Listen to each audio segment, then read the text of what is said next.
नमस्कार बंधुगण, आपण समस्त को मो चैनल को स्वागत करुची। दर्शक बंधु, आज आपण मानक पई गोटे सुंदर विषय नहीं आसीची। जानिचंती दर्शक बंधु, 10 मे 2024 शुक्रवार दिन पड़ुची अक्षय तृतीया। एही अक्षय तृतीया रे प्रत्येक मनीष माँ लक्ष्मी को प्रसन्न करने सहित किछि दान धर्म करने पछरे समस्ते लगी पड़े, किंतु जनातरे हेउ किंबा अजाणତରେ ହେଉ मनीष द्वारा होइथिबा छोटिया छोटिया भूल पई ताको जीवन सारा माँ लक्ष्मीकर दंड भोगिया पई पड़ी थाए। आउ आपण माने तो जानिछंती, जदि माँ लक्ष्मी को आपण क्रोधान्वित करिवे किंबा माँ लक्ष्मी को प्रसन्न हेला परि कार्य जदि आपण न करिवे, आपणको जीवन रे केते जे उत्थान पतन दे जीवाको पड़िबो ताहा आपणको मुओ बा कोन कहिबी। जानिचंती दर्शक बंधु, माँ लक्ष्मी एही अक्षय तृतीयार पूजा विधि रे अत्यंत प्रसन्न होइथांती। जदि आपण एही दिन रे लक्ष्मी नारायण को समरणा करी अति विशेष महत्वर सहित पूजार्चना करंती, आपणकर जीवन रे बहुत किछि उन्नति होई जिवो। किंतु दर्शक बंधु, आपणक द्वारा होइथिबा छोटिया छोटिया भूल मध्य एहार भरपाई आपण एते जे पीड़ा दबो आपण भाबी भी पारिबेनी। तेणु अक्षय तृतीया दिन केउ सबु कार्य वर्जनीय मना करा जायछि से विषय रे आजिर वीडियो रे जानिबा। भूल रे मध्य अक्षय तृतीया दिन एही सबु कार्य करंतु नाही। एपरि कार्य करिबा द्वारा आपनको धन हानि, सम्मान हानि, मान हानि, प्राण पीड़ा ए सब दंड भोगिबा पई पड़ी थाए।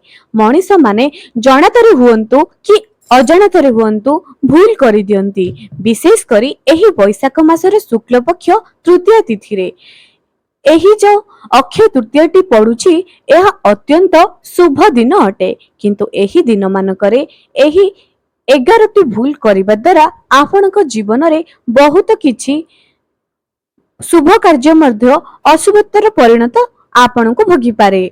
तेणु आपण मानकु अनुरोध कि वीडियोटी को निहाती शेष पर्यंत देखंतु एवं जेउ माने लक्ष्मी नारायणकर भक्त कमेंट सेक्शन रे ओम लक्ष्मी नारायणाय नमः निश्चय लेखंतु। जदि आपण माने मोर चैनल रे नु आसुचंती सब्सक्राइब करंतु, वीडियो को निहाती शेष पर्यंत देखंतु, पाखरे थिबा बेल आइकन को क्लिक करंतु। मो वीडियो को गोटे लाइक निहाती करंतु। दर्शक बंधु, आपण मानकर लाइक, आपण मानकर कमेंट मते बहुत मोटिवेट करूची। तेणु आपण मानकु मोर अनुरोध कि निहाती कमेंट करंतु, सांग मानक सहित मो चैनल को मो वीडियो को शेयर मध्य करंतु। प्रथम भूलटी एया अटे जे जदि अक्षय तृतीया रे आपण पूजार्चना करूचंती किंबा हुए तो आपण एही पूजा विधि को जानि नाहंती, आपण एही पूजा विधि को करू नाहंती, तथापि मध्य चलिबो।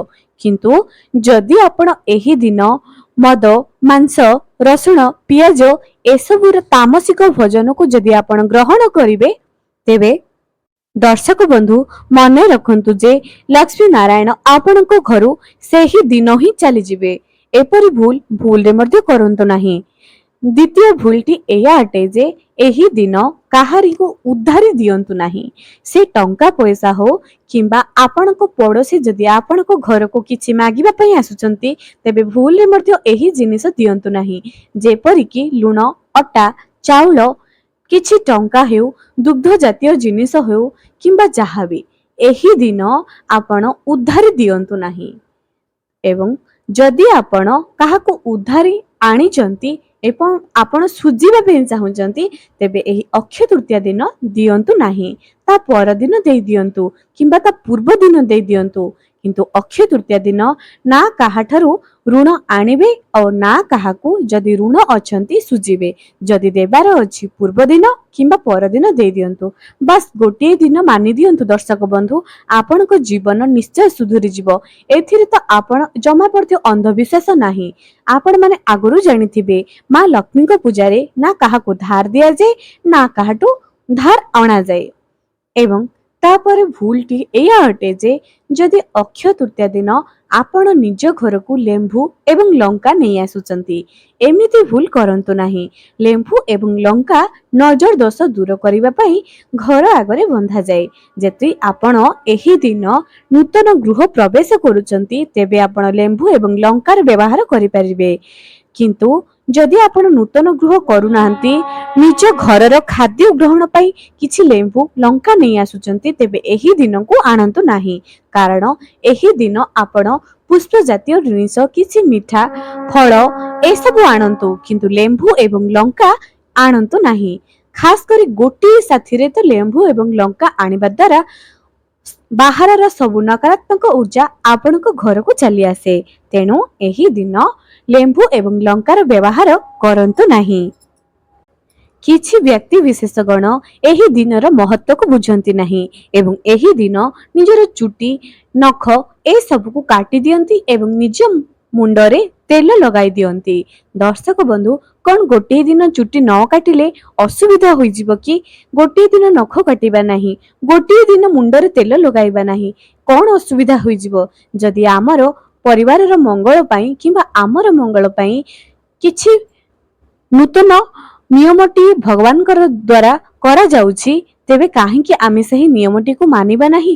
ଏହା ତ ଗୋଟିଏ ପବିତ୍ର ଦିନ ଅଟେ। କାହିଁକି ଏପରି କରିବେ? ଦୟାକରି ଏପରି କାର୍ଯ୍ୟ ଶୁକ୍ରବାର ଦିନ ଅର୍ଥାତ୍ ଅକ୍ଷୟ ତୃତୀୟା ଦିନ କରନ୍ତୁ ନାହିଁ। ତାପରେ ହେଉଛି ପଶୁ ପକ୍ଷୀ ମାନଙ୍କୁ ଅତ୍ୟାଚାର। ଜାଣି ଶୁଣି ପଶୁ ପକ୍ଷୀକୁ ଅତ୍ୟାଚାର କରନ୍ତୁ ନାହିଁ। ଯଦି ନିଜ ଦାଣ୍ଡ ଦ୍ୱାରକୁ କୌଣସି ଏକ ଗାଈ କିମ୍ବା କୁକୁର ଆସିଯାଉଛି, କିଛି ଖାଦ୍ୟ ଦେଇ ଦିଅନ୍ତୁ। ଯଦି ନ ଦେଇ ପାରୁଛନ୍ତି, ସେମାନଙ୍କର ଅନାଦର କରନ୍ତୁ ନାହିଁ। ପଶୁ ପକ୍ଷୀଙ୍କୁ ଅନାଦର କରନ୍ତୁ ନାହିଁ। ଯଦି ନିଜର ସାମର୍ଥ୍ୟ ଅଛି, ତେବେ ନିଶ୍ଚୟ ପଶୁ ପକ୍ଷୀଙ୍କୁ କିଛି ଖାଦ୍ୟ ଏବଂ କିଛି ପାନୀୟ ନିଶ୍ଚୟ ଦିଅନ୍ତୁ। ଏବଂ ତାପରେ ହେଉଛି ଗଛ ଲତାଙ୍କୁ ବିନା କାରଣରେ ଉପାଡ଼ିକି ଫିଙ୍ଗିଦବା କିମ୍ବା ଜାଣି ଶୁଣି ଗଛ ଶୁଖି ଯାଉଛି ତାକୁ ଜଳ ନ ଦେବା, ଏପରି କାର୍ଯ୍ୟ ତ କରନ୍ତୁ ନାହିଁ। ଜାଣିଛନ୍ତି, ବିନା କାରଣରେ ଯେଉଁ ବ୍ୟକ୍ତି ବୃକ୍ଷଲତାକୁ ଉପାଡ଼ିକି ଫିଙ୍ଗି ଦିଏ, ସେମାନଙ୍କୁ ବ୍ରହ୍ମ ହତ୍ୟାର ପାପ ଲାଗିଥାଏ। ଦର୍ଶକ ବନ୍ଧୁ, ତେଣୁ ଭୁଲରେ ମଧ୍ୟ ଏହି ଦିନ ଏପରି ଛୋଟିଆ ଛୋଟିଆ ଭୁଲ କରନ୍ତୁ ନାହିଁ। ତାପରେ ହେଉଛି ନିଜ ଘରର ବୟୋଜ୍ୟେଷ୍ଠ ବ୍ୟକ୍ତି ମାନଙ୍କର ଆଦର ସମ୍ମାନ ନ କରିବା। ଭଗବାନ ସେମାନଙ୍କ ଉପରେ ପ୍ରସନ୍ନ ହୋଇଥାନ୍ତି ଯେ କି ମାନବ ରୂପ ଶରୀରର ଆଦର କରନ୍ତି। ପିତା ମାତା ଗୁରୁଜନ ମାନଙ୍କୁ, ନାରୀ ମାନଙ୍କୁ, ଛୋଟ ଛୁଆ ମାନଙ୍କୁ ଯେ ସମ୍ମାନ ଦିଏ ଏବଂ ଯାହାର ପରିବାର ଭିତରେ ଅତ୍ୟନ୍ତ ମଧୁରତା ଥାଏ, ସେହି ପରିବାରରେ ହିଁ ମା ଲକ୍ଷ୍ମୀ ଏବଂ ନାରାୟଣ ବାସ କରନ୍ତି। ତେବେ ଯଦି ଚାହୁଁଛନ୍ତି ନିଜ ଘରେ ଲକ୍ଷ୍ମୀ ନାରାୟଣଙ୍କର ବାସ ହେବ, ତେବେ ନିଜ ଘରର ବୟୋଜ୍ୟେଷ୍ଠ ବ୍ୟକ୍ତି ମାନଙ୍କୁ ଆଦର ସମ୍ମାନ କରନ୍ତୁ। ନିଜ ଘରେ ଖୁସିରେ ଏହି ପର୍ବଟିକୁ ପାଳନ କରନ୍ତୁ। ଏବଂ ତାପରେ ହେଉଛି ମା ଲକ୍ଷ୍ମୀଙ୍କର ଅନାଦର କରିବା। ଜାଣିଛନ୍ତି ଯେ ଅକ୍ଷୟ ତୃତୀୟା, କିନ୍ତୁ ତାପରେ ମଧ୍ୟ ନିଜ ଘରେ ଡେରିରେ ଶୋଇକି ରହିବା, ଡେରିରେ ପୂଜାର୍ଚ୍ଚନା କରିବା, ତୁଳସୀ ପୂଜା ନ କରିବା, ଏପରି କିଛି କାର୍ଯ୍ୟ ଯାହାକି ମା ଲକ୍ଷ୍ମୀଙ୍କୁ ଜମା ମଧ୍ୟ ପ୍ରସନ୍ନ ହୋଇନଥାଏ। ତେଣୁ ଏପରି କାର୍ଯ୍ୟକୁ କରନ୍ତୁ ନାହିଁ। ଏପରି କାର୍ଯ୍ୟ କରିବା ଦ୍ୱାରା ମା ଲକ୍ଷ୍ମୀ ତୁମ ଘରୁ ସଦା ସର୍ବଦା ଚାଲିଯିବେ।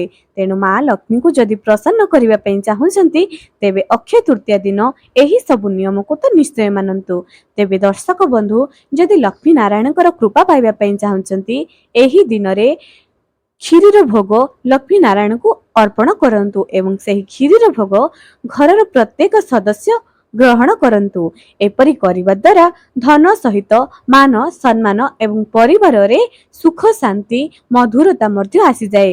ଯଦି ପରିବାରରେ ମାନହାନି, ସମ୍ମାନ ହାନି ଏବଂ ପରିବାରର ସଦସ୍ୟମାନଙ୍କ ଭିତରେ ସ୍ନେହ ପ୍ରେମ ରହୁନି, ତେବେ ସମସ୍ତେ ଏହି ଦିନ ହଳଦୀରେ ପାଣିରେ ସ୍ନାନ କରନ୍ତୁ ଏବଂ ତତ୍ ସହିତ କ୍ଷୀରି ଭୋଗକୁ ଦେଇ ଲକ୍ଷ୍ମୀ ନାରାୟଣଙ୍କୁ ନିଜେ ଗ୍ରହଣ କରନ୍ତୁ, ପରିବାରର ସମସ୍ତ ସଦସ୍ୟକୁ ଗ୍ରହଣ କରନ୍ତୁ।